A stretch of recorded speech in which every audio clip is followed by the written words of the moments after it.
Every great power in history believed it could avoid decline. Rome believed it. Britain believed it. And today, the United States believes it. But there's a problem. In physics, there is a law that says every system moves toward disorder. Nothing escapes it. Not machines, not empires, not financial systems. And yet, we keep trying. We build institutions designed to stop crashes, stop recessions, stop panic, stop decline. And every time we are shocked when the cycle returns. Why? Why do booms and busts keep happening, even after we built central banks specifically to stop them?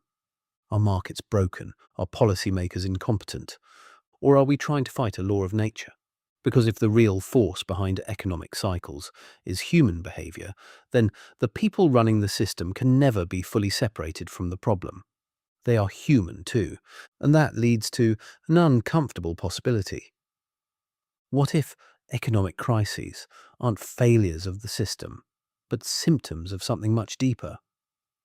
Today, we're going to explore the hidden force behind economic cycles, why every empire eventually faces the same turning point, and why the United States may be approaching one right now. Economic cycles, booms followed by busts, are now so common that they're treated as normal. Forecasted, modeled, expected. A single policy decision, a corporate failure, or a sudden shift in confidence can freeze credit, crash markets, and spread fear across entire societies in a matter of weeks. This is not an anomaly. It is the pattern. Central banking was created to stop this pattern. The promise was simple. Place an objective institution above politics and business. Give it the power to manage currency, stabilize inflation, and smooth the business cycle. Protect ordinary people from the chaos of speculation. And yet, the cycles never stopped. In many cases, they became more violent. When panic begins, liquidity disappears. Businesses fail not because they are unproductive, but because money stops moving, families lose homes, confidence evaporates, and once fear spreads, it feeds on itself. John Maynard Keynes called this force animal spirits, the emotional impulses that drive human decision-making under uncertainty. And here we reach the contradiction. If markets are driven by fear, greed, optimism, and panic, how can humans build institutions capable of protecting society from those same instincts? That could only be true if central bankers were not human. But they are. And no institution built by humans can escape human nature. This is why booms and busts persist. Not because the system is broken, but because the system is human. And this isn't something to be angry about. These emotional forces are the same ones that make life meaningful. We know happiness because we know sadness. Confidence exists because risk exists. Innovation exists because speculation exists. The speculative frenzy that inflates bubbles also finances the breakthroughs that change the world.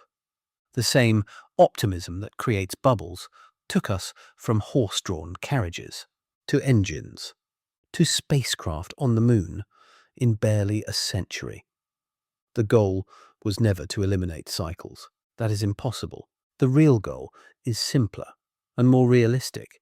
Take more steps forward than backward, build faster than we destroy, and learn from every collapse.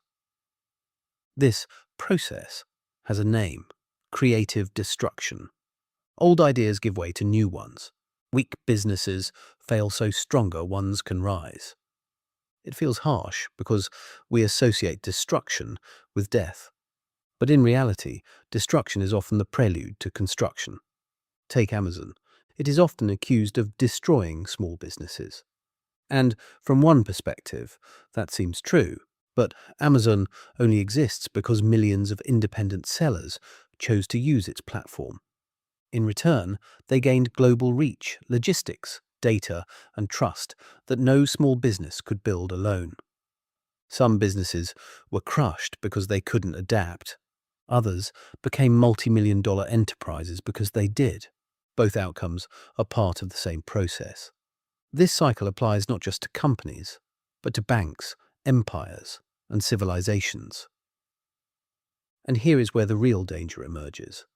Humans evolved to manage small risks, local risks, immediate risks, but modern technology has scaled our decisions to a global level. We build nuclear weapons, not because we want to destroy the world, but because our rivals have them. From the outside, this looks insane. From inside the decision-maker's mind, it feels rational. We have the intelligence to build powerful tools, but not yet the wisdom to manage them. We are, in many ways, like a child holding a weapon it barely understands. So how do we move forward? To answer that, we need to talk about entropy.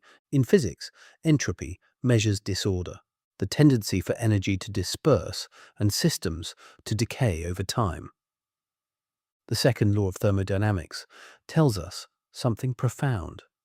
In any isolated system, entropy always increases. Everything we build begins decaying the moment it is created. This isn't pessimism, it's reality. And once you see it, you begin to see it everywhere. The Roman Empire rose through discipline, structure, and innovation, but success planted the seeds of collapse. Wealth accumulated, a bureaucracy expanded, corruption followed, internal order broke down. Today, Rome exists as ruins. After Rome fell, Europe fragmented into the Dark Ages. Then the Renaissance and Enlightenment injected new energy. For a time, entropy was reversed through creativity and science, until those systems overextended themselves and collapsed into world war. And then a new power rose. After World War II, Britain faced reality: crushing debt, shrinking industry, empty gold reserves, and a fading empire. Its economic energy was dissipating. But instead of accepting decline, Britain tried to preserve the illusion of strength. It pegged the pound to gold at an unrealistically high value, an attempt to freeze entropy, to deny reality in pursuit of stability. The result was predictable. Exports became uncompetitive, capital fled, reserves drained, devaluations followed.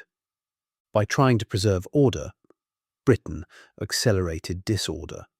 Eventually, it was forced to accept a new world order led by the United States. At Bretton Woods, the dollar replaced the pound as the center of the global financial system, backed by gold, backed by industry, backed by confidence. But history has a pattern. Every dominant power eventually faces the same moment Britain did. And now the United States approaches its own crossroads.